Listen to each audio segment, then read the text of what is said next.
5:54 and Crime Fighter 10 Crime Fighters this morning with a look at Halloween safety. 10 TV's Jeff Hogan has everything you need to know, from checking that candy to safe costumes. Jeff?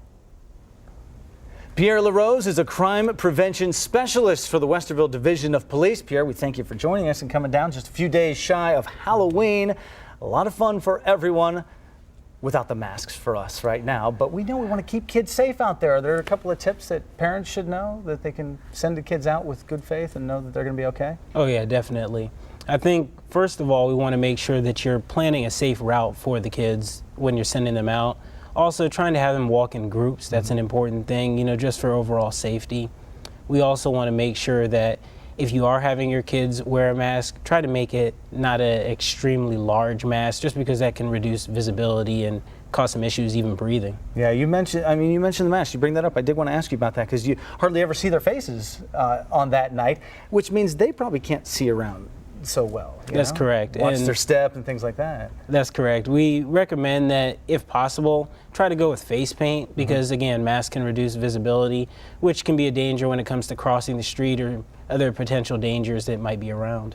All right, face paint, we'll have to remember that. Also, when we say check candy, what do we mean by that? When kids come home with piles of candy, am I checking every piece? What am I doing?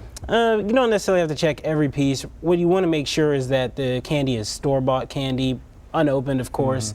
And if you do have any sorts of goodies that aren't store-bought, make sure you're bringing those in from somebody that you trust. Also, we recommend that send your kids out with a full stomach. That way it's going to might deter them from snacking before they come home. Very interesting. I've run into that with mine as well. How about the fact that we send them out and, even if we stand at the curb, or maybe they're old enough to go out alone and go to some different houses and things, these are strangers' houses that they're going to. Now, normally I wouldn't be very comfortable with that. Are there some things that they can look out for in doing that? Definitely. You want to make sure that you know your neighbors. Also, try to educate your children on having them go to homes that have lights on or look like somebody's home at the time, as well as if you want to check out the Franklin County Sheriff's Office website, they provide you some information on where registered sex offenders might live within your community. Okay, some important points for people to check out while we're out there in this Halloween season. We want everybody to be safe and happy. Pierre, thank you so much for the time. Thank you for having me. Appreciate you coming down this morning. Let's get back to you.